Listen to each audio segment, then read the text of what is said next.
Sup, YouTube? Look, right now we gonna be reacting to killer cases. Let's see what's going on. Request EMT immediately. The call came in just after 11 o'clock. 911. I need help. My husband was shot. His wife was there, Kamaya Hassel was there, kneeling down next to Sergeant Hassel, hugging him, covered in blood, crying. Hey, back up! Whoa, whoa, whoa, whoa, whoa. Very upset. No. He's at the hospital right now, and Tyrone, everybody's up there. I'm gonna be honest, it does not look good. Oh, no. He was the pride of his family. He shot up the ranks and made sergeant at an incredibly young age. You wait and wait and wait for that time for that boy to grow up and become a man and become your friend as well as your son. And it was all taken away from him. The evidence will clearly establish that Jeremy Cuellar is a full-blown psychopath. I can tell by the way you look, man, you want me to burn in hell, sir. And I understand that. This guy got into you, he got into your head, you guys are working together, he's playing you. That gun was never in her hand, but her fingerprints are all over this murder. So yes is the answer to the question. You are also being a manipulator in this situation, correct? I guess that's a fair statement, yes. And without those statements, the prosecution has no case against Kamaya Hassel. Okay, your wife is in a bar. You said she's unresponsive. This is what he's going to tell you. How to get out of that situation. And I grabbed the gun. Trying to find the first place to put a body. No, sir. The only thing they could do was kill him. You want to say anything? What the hell we got going on here? Shots fired. Request EMT immediately. Shots fired. Shots fired. He was shot in the head. And we're trying to get suspect as well. It's New Year's Eve. The call came in just after 11 o'clock. 911. I need help. My husband. Hello? Hello. Yes. I need help. I need help. My husband was shot. I need help. And at that point, it's a massive response by police agencies from all over the area responding to that call. The victim was a 23-year-old U.S. Army Sergeant, Tyrone Hassel III, shot while on holiday leave to visit his family in Benton Harbor. His distraught wife, Kamaya, called 911. Did you see anybody around? Ma'am? Okay. When the officers got there, Sergeant Hassel was laying on the ground, slumped up against his truck. Obvious gunshot wounds to his head and neck area, gunshot wound to the shoulder area. His wife was there, Kamaya Hassel was there, kneeling down next to Sergeant Hassel, hugging him, covered in blood, crying, very upset. Hey, back up! Whoa, whoa, whoa, whoa, whoa. No. Do you have any idea what happened here? No, he just brought us something to eat. Okay. I was sitting on the couch eating, and then I just heard gunshots. Okay. And I ran to put my son in the room, and I came outside, and he was laying on the cart. Okay, how many gunshots did you hear? I don't know. I just heard a lot. Do you have any idea how this happened? I'm not sure. I mean, this is serious, okay? I don't know what his condition is, but it does not look good, okay? So, if you know something... I don't think he was beefing with anybody. Now's the time. Then Sergeant Hassel's father, Tyrone Jr., arrived on the scene. You know who he is? Son, this Tyrone Hassel III. Tyrone Hassel III? Seeing what I saw, I seen my son on the gurney. I can see the hole in the front and the back of his head. I was just hoping that some way, somehow, they can save his life, but I knew he was dead because I was looking in his eyes and it was no motion. He's at the hospital right now, and Tyrone, everybody's up there. I'm gonna be honest, it does not look good. Oh, no. At first, the police were just trying to really, contain the scene, preserve all the evidence, and try to figure out what's going on. A couple options that they originally thought could have been a robbery. I thought that somebody may have tried to take his truck. He had a nice truck. He wore a nice jewelry. People knew he was in the military, and Benton Harbor is kind of a very low income city, and I thought somebody was just trying to get an easy come up. There's evidence on his body.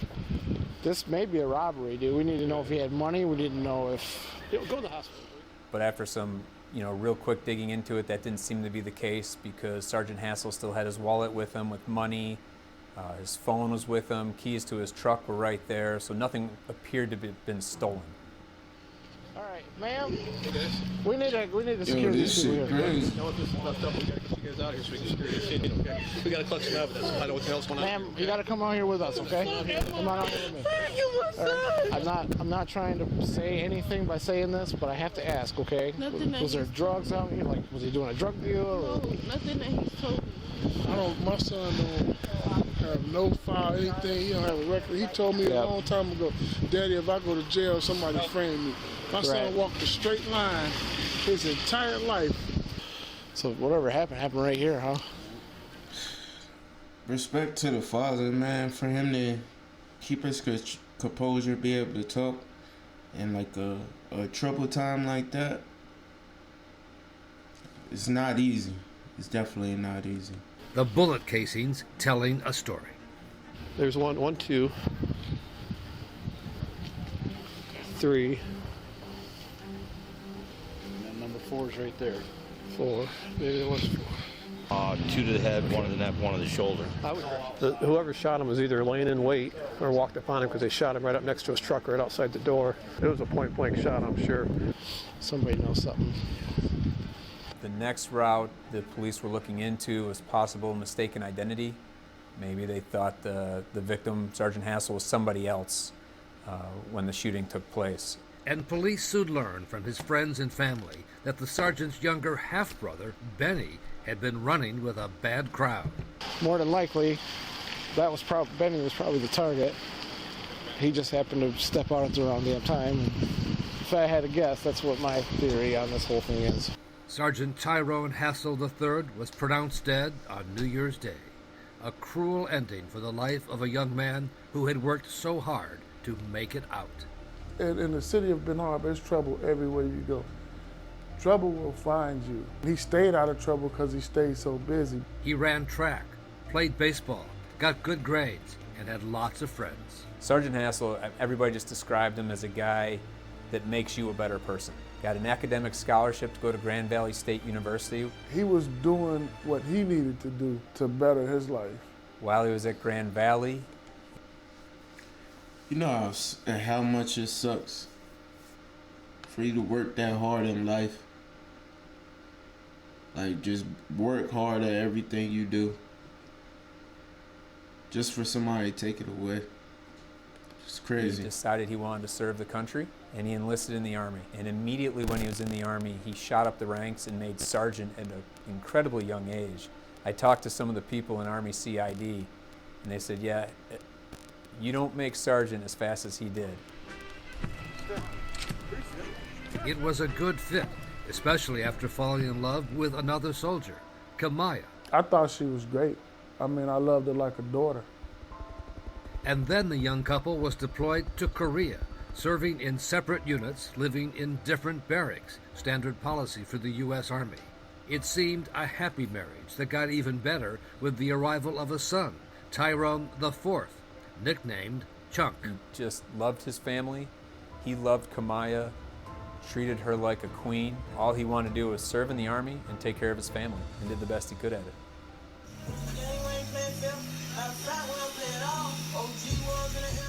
Home for the holidays, he told his father how happy he was, happy with the Army, happy with his family, and always happy to know he would soon be having some of his father's home cooking. He was dancing, thinking about that deep fried turkey and macaroni and cheese and dressing.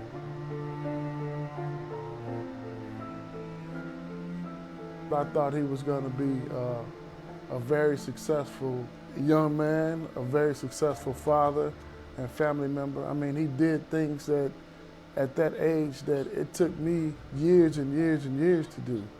He was the pride of his family, really just the pride of his friends and the community around here. Just a great, great man. But the murder investigation was about to reveal that not everything was happy in Tyrone Hassel's life. Oh boy. The family wants to find the person responsible for a New Year's Eve shooting that left a 23-year-old active military member dead. You don't know why this would happen to him, so we really want to know why. As detectives returned to the scene in daylight looking for more clues, there was still no answer to that question of why Tyrone Hassel's son was murdered. We're still working it. We don't have much right now. Police showed the heartbroken father surveillance photos of possible suspects pursuing the mistaken identity theory that the real target had been the victim's half-brother Benny. I talked to Benny, man. Benny's got something he's holding back. Hey, Walt, how are you? Ornery as ever. Ornery as ever? Down the block, a neighbor came forward to report a suspicious man parking his car just before the shooting. Because he was here, what, 2 or 3 days ago, and parked there. The same way. There were a lot of tips coming into the police on this case, and they followed up every single one. And they did that for about 10 days. Tip after tip coming in, they just kept following up on them. But after talking with dozens of friends and family members, all right, good luck, man. And even the half-brother Benny, nothing panned out, and the mistaken identity theory was dismissed. But I always kept saying, man, this ain't right. This is personal. And when they said that they probably thought it was a case of mistaken identity, I said no, because whoever did that seen his face. And then the family's public pleas for help paid off. There was an anonymous call that came in to the St. Joe Township Police Department. Why you think this happened the way you do?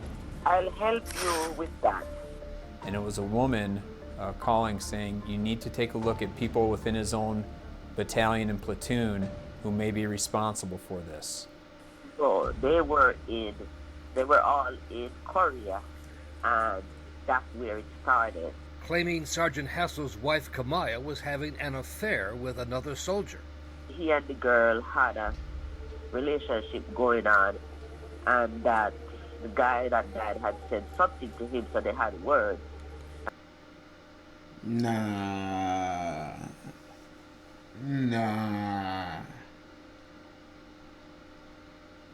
Nah, bro. Are you serious? And then he had threatened him. And what I think I heard you understand is this relationship started in Korea, and there was a words exchanged or a confrontation between the husband, Tyrone, and the killer there. Right.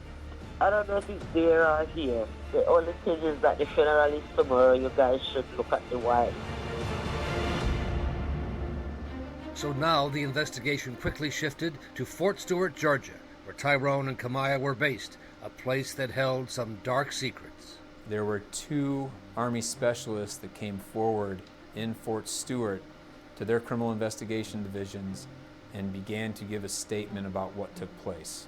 One of them revealing that Sergeant Hassel had learned his wife Kamaya was indeed having an affair with another soldier. You said Hassel did know there was something going on between the two of them. Yeah, her husband caught her. Okay. The other soldier allegedly having the affair with the victim's wife was identified as Specialist Jeremy Cuellar, known as Quay. What did Quay say about, did he ever talk about her while he was on leave, anything like that? He just can't wait to get back to the States so he can get a divorce from his wife. And then another soldier revealed he had sold Cuellar a Glock pistol just 2 weeks before the murder. I don't know how to use it, so I know how to unload it, load it, clean it, take it apart, disassemble it, put it back together. It was more than enough for Army investigators at Fort Stewart to place Jeremy Cuellar under arrest. Oh, wow. Gotcha. And now we brought you down here for a reason, okay? Have they told you or informed you anything about why you were picked up last night? Okay. But Cuellar cut off any questions after being advised of his rights. And at this point in time, do you wish to have a lawyer? But he apparently had already talked plenty with another soldier in his platoon. And he said, I did what I had to do. I went up there and I took care of it. He talked about the number of shots he fired, what gun he had, how it came about in the driveway of Sergeant Hassel's family. So the next question was, what about Sergeant Hassel's wife, Kamaya? She had already been at the police station days earlier, in tears, offering to help find her husband's killer. But she made no mention of the affair or her lover, Jeremy. Did she know what he had done? What happened with something on Facebook? They contacted Sergeant Hassel's father, Tyrone Hassel II, and said, we need to talk to you. Can you bring Kamaya down with you to the station? So when I walked up to her, I said, hey, we got to go to the sheriff's department. She's like, okay, come on. And we walked in. He was like, Kamaya, you go right here. Mr. Hassel, you have a seat right here. And they took her behind a secured door, came right back to me, and he said, Mr. Hassel, go home. It's going to be a long night. I kind of like slowly walked away like, what the heck just happened? Kamaya was indeed in for a long night, about to be questioned by State Police Detective First Lieutenant Andrew Lunguski. We didn't know if we had a boyfriend who was maybe obsessed with her a little bit and acted on his own because he was saying that he had committed the homicide, or if she was actually involved. The detective began with questions about the affair with Jeremy. What was going on? Did he just start working you? Did it start in Korea? Is that where everything started going? Because there's no doubt about it. This whole relationship's going. In Korea, that's where it started. Like, we weren't sexual or anything, but we were really close. But you are now. We are really close. You guys were probably sexual somewhere throughout all this. You have to be to have this kind of, for him to get this hold on you, he's had to break through sexually to you, I'm guessing, first. Not even just sexually. I just was feeling so bad, like, with Todd. Like, nothing me not wanting to be with him, but just how I was being treated. I was just feeling so bad. And it's just like he was just there, like, listening and everything. Like, he listened, like, he listened to me, and I felt like with Todd, it was times where he wouldn't listen to me. And she was very well spoken. She seemed to be very believable as far as she was sad that her husband was gone. Told me that she wouldn't want to marry again because nobody would treat her as good as her husband did. And she denied knowing anything about the murder to Detective Lunguski, who had been chosen for this questioning because he was also the chief of the polygraph unit for the state police, an expert with the lie detector test, which she then agreed to take. I think she wanted to prove that she wasn't involved. Back at the Hassel home, her husband's family had no idea what was happening, why it was taking so long, well past midnight. And I'm like, this is exhausting. I got to get up in a few hours to go bury my son. And nobody's telling me anything, and his wife is over at the sheriff's department. I'm concerned about why they have her over there, but I'm still not convinced that she had anything to do with it. Because, like I said, I loved her like my daughter. And I was loved her. He would know what was going on in just a few hours.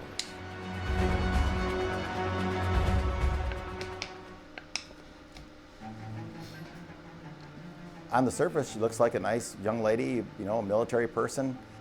But the lie detector showed Kamaya Hassel was deceptive, was not telling the truth about her role in the murder of her husband, Sergeant Tyrone Hassel. Once I went back in the room to actually confront her, it's probably within a half an hour that she's kind of changed her story 180 degrees. And he coaxed her along with words of sympathy and understanding and a false claim that Jeremy was blaming her. You are not the one pulling the trigger. You need to get out front of this for your son because you have a future. And I'm telling you, when they come and talk to me, I want to be able to say, hey, I gave her a test. Would she be involved with somebody? She's sorry that this occurred. Without a doubt you are, but don't let him put you underneath the bus because that's where it's going right now. Because this isn't something you planned. This guy got into you. He got into your head. You guys are working together. He's playing you. And I don't mean it in a bad way. We all get played. We've all been in that situation because we have problems. She relatively quickly started to expose not only her, conspiracy to do this, but also she was kind of a major player as far as making it happen that night. So when we were in Korea, I can't really pinpoint exactly when it was. And me and Todd had this big argument, and then I came back into the building and I was talking to Jeremy. I'm like, man, I don't want to be with him no more. Like, and he was like, I can handle that. And I was like, what do you mean by that? He was like, I can handle it. I I get that guy, I get a gun, blah, blah, blah. It turns out that Jeremy Cuellar had come to Benton Harbor several nights before. What the fuck, bro? You mean oh man, to hear her say the shit. To hear her say and know or have, like, that's your son's father.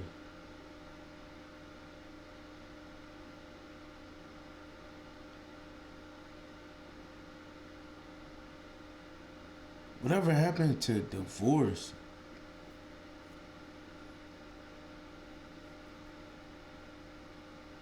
That's your son's father. What the fuck is wrong with people, man?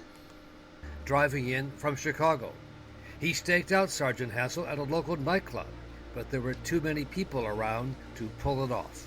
Jeremy getting cold feet? I don't think he was getting cold feet because every time that he would come out and wasn't able to do it, it was something. And on New Year's Eve, Kamaya was sending Jeremy text and Snapchat messages about her husband's whereabouts. And then he was out there and he was watching the house the whole time. I know he was there. I told him that he was bringing us back home. And that's when it happened. Kamaya that night playing the role of the distraught, grieving wife. No. What's that? Would you say it was that's 50-50 you guys were on this? Because I knew all about it, and like I said, I probably could have stopped it, but the reason that I didn't, because I felt like he would, be mad at me or... And not love you anymore? Yeah, because I just felt like I wasn't getting that love at home like I wanted to. But detectives believed there was another important reason. Sergeant Hassel's military life insurance policy that would have paid her $400,000. The money is part of it, yes. Okay. But main reason being is because I just felt like if I would have called it off, like Jeremy probably would have been upset at the fact that I called it off, and I didn't want him mad at me. Okay, but you understand though, calling it off would have saved your husband's life. You could have divorced him. Was Ty a bad man? Not bad enough for this. And honestly, that's just my remorse. That's really how I feel. I believe you do. I don't believe you do it today. But you put your needs and your wants above somebody's life. I did. $400,000 is not what Ty is. You felt it was before. Would you say that's a fair statement? Yeah. Damn. The night of the murder, and for more than a week afterwards, Kamaya Hassel had denied knowing anything about what happened. Now, 10 days later, at 3 in the morning, Detective Longussy had achieved a full-throated confession. So, as far as now, are you sad that you planned this out with him? Yeah, that's why, even though I wasn't being 100% truthful in the beginning, that's why I kept saying that. Would you say you weren't 100% truthful? That's a kind of a major 100%. You were because of you were saying that 25%. Would you agree to that? I mean, yeah. that's huge. I mean, I almost think with these guys, But that's why when I kept saying that, if with what I know now, if I could, I would go back and not do it. I wouldn't even talk to Jeremy at all, knowing that everything would have gone like this. But Jeremy was going to go and you called him back. She had a nerve to say their relationship wasn't sexual. Shit. Something got Jeremy acting like this. Can't just be conversation. You know what I'm saying? And I get why you called him back. I mean, knowing now, what do you think should happen to you right now? I don't know. Because myself, I feel just as guilty as him.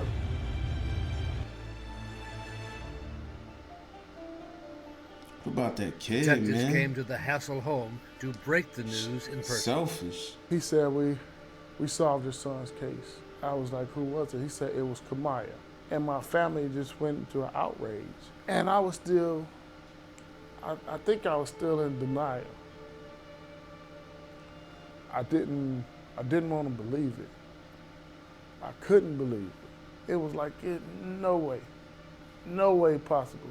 But then when he told me that it was her lover that did it, I was like completely blown away.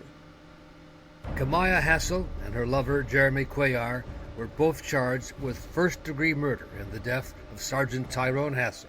I lived with this person for 11 days after my son was killed. My entire family comforted this person. We took her in like one of our own. She was the person that, you know, that was behind my son's murder. Do you have any idea what happened here? No, he just brought us something to eat. Angry wasn't even a word. I would have killed her. Instead, he would be the first witness against Kamaya Hassel when she went on trial for murder. Yo, this is crazy, bro. We are in the case of Michigan versus Kamaya Hassel, who was charged with plotting with her lover to kill her husband Tyrone Hassel III. Prosecutors decided to put Kamaya on trial first. Her lover Jeremy's trial would follow. I thought we had the stronger case against her with the statements made to the detective. But there was concern about the optics. She was a very sympathetic defendant in her appearances. She looked incredibly young. She dressed for court, did her hair in a way that made her look almost like a teenager. Angela, Thank you, Your Honor. you may begin with your opening. The woman responsible for that killing is seated right there. The defendant. You'll find she had murder on her mind and betrayal in her heart. Ladies and gentlemen, we're here today because the defendant, Kamaya Hassel, wasn't happy with her life and with her husband. And she devised a plan with her lover, Jeremy Cuellar, to have him murdered. And in the end, you'll see from the evidence, it was all about her and what she wanted. It was kind of a case where you put everything out there right away from opening statement. All about her, not about the child. I heard even when she talked to the cop, all she talked about was herself, not the child.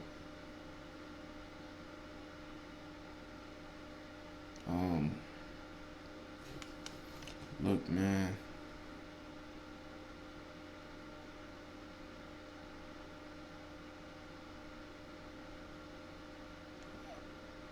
I don't know how far or what else is left to be said.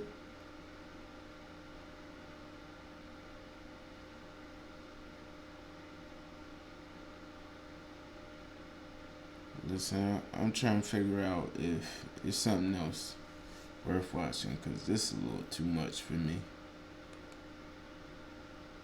was arrested, the prosecution's last piece of evidence. What's going on, Kamaya? I'm in the jail Why are you in jail? because I knew what was going on. What you mean you knew what was going on? I knew what was going on with Tyrone. You what? I knew what was happening. Kamaya, are you serious? You gotta be kidding. I'm serious, Mom. I just knew that you would be disappointed. I just felt Kamaya, Girl, you 22 years old. And these people talking about something, you was living a double life and you done had your husband killed, the father of your child, and you talking about I'd be disappointed? No, I'm disappointed in this. Kamaya, is somebody coercing you to say this stuff? Because this sounds like a TV show, a dream. No, they're not, Mom. I can't hear you. No, they're not. But did y'all think y'all was get away with that? I thought that was good. The prosecution rested, and all that remained for the defense was to decide whether Kamaya Hassel would testify.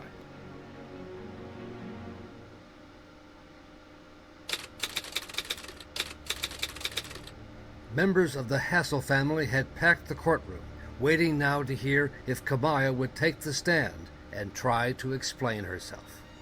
First thing I would want to know is why. I didn't see any anger within their marriage, but I didn't even see any problems. I would just want to know why. After everything that we've been through all together, why would you do that to my family? Ms. Hassel, is it your decision today to testify, or do you wish to remain silent? I wish to remain silent. Okay. And basically, you can have a seat, ma'am. That's To this day, she still hasn't shown any remorse. with that, ladies and gentlemen, we're going to go directly into closing argument.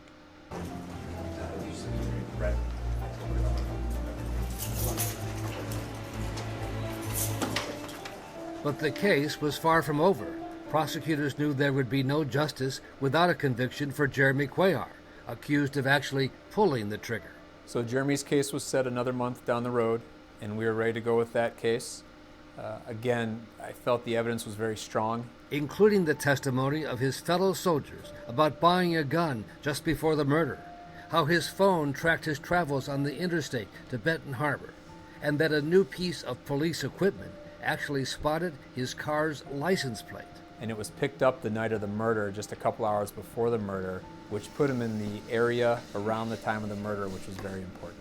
Plus, a judge ruled that Kamaya's own statements about her one-time lover could be used against him.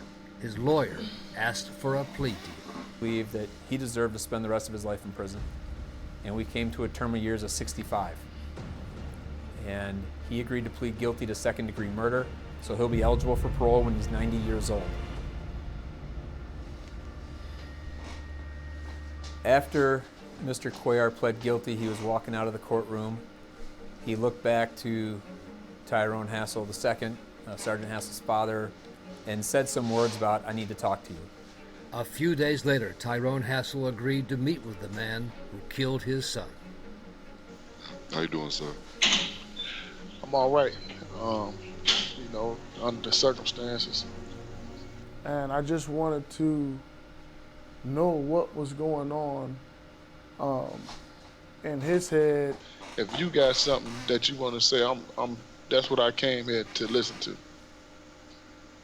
We do have an hour. I might as well just tell you how everything went. I mean, are you okay? Are you comfortable with that? I'm okay with it. No, it definitely wasn't easy.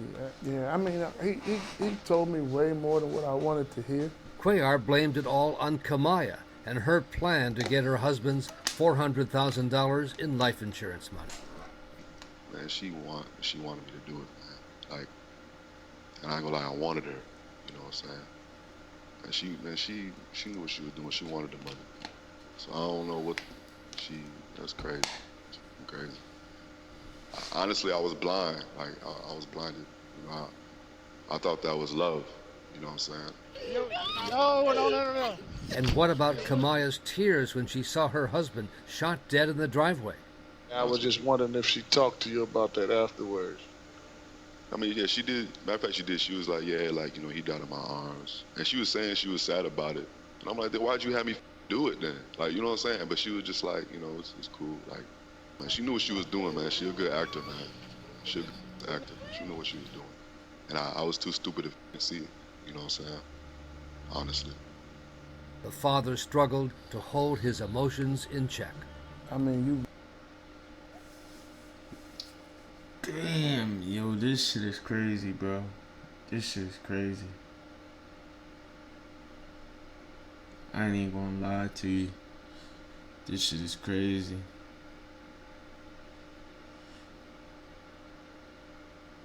I'm just thinking, I don't even know what to say right now. I'm like lost for words, but it's like,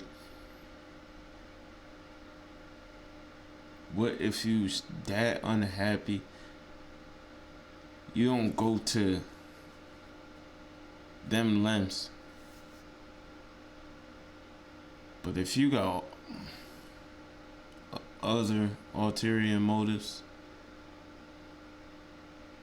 like plotting on some money or something, that just, it's a different way to look at it. It's a different way to look at it. It's not out of, it didn't have to go this way. You know what I'm saying? He didn't have to. He shouldn't have been killed. You know what I'm saying? And given if this wasn't motivated by money, I don't think it would have even happened at all. You know what I'm saying?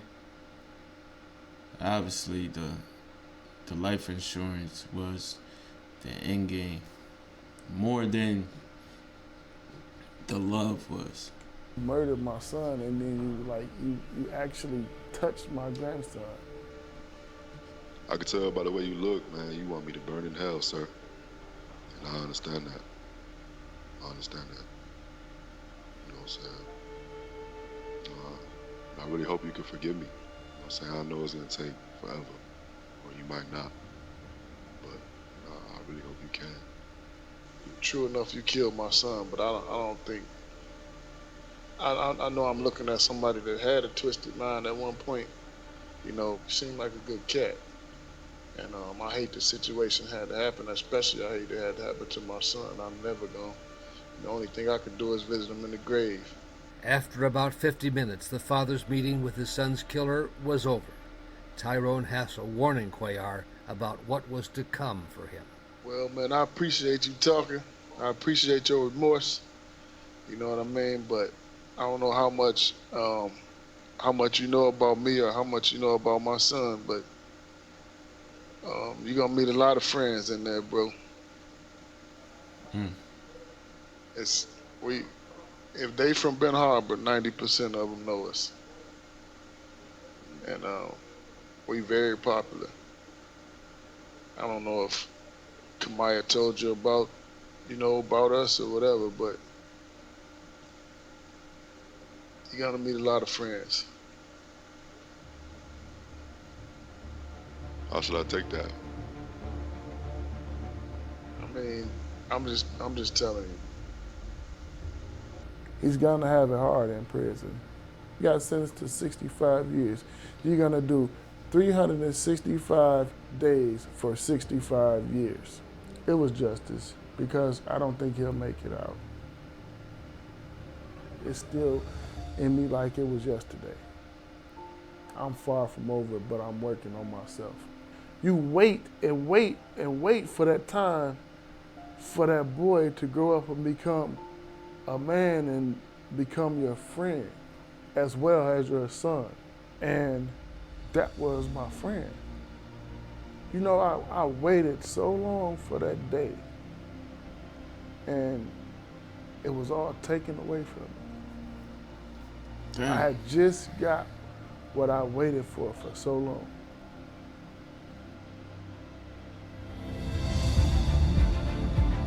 Damn.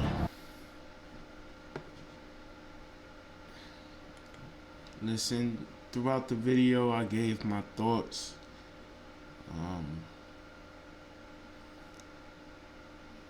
I'm a little shaken up, like my head a little discombobulated right now, man. So I'm gonna just end it here. Y'all got my reaction, but that was deep right there. That's crazy. Excuse me. Yeah, man. Can't get out of here. See y'all on the next one.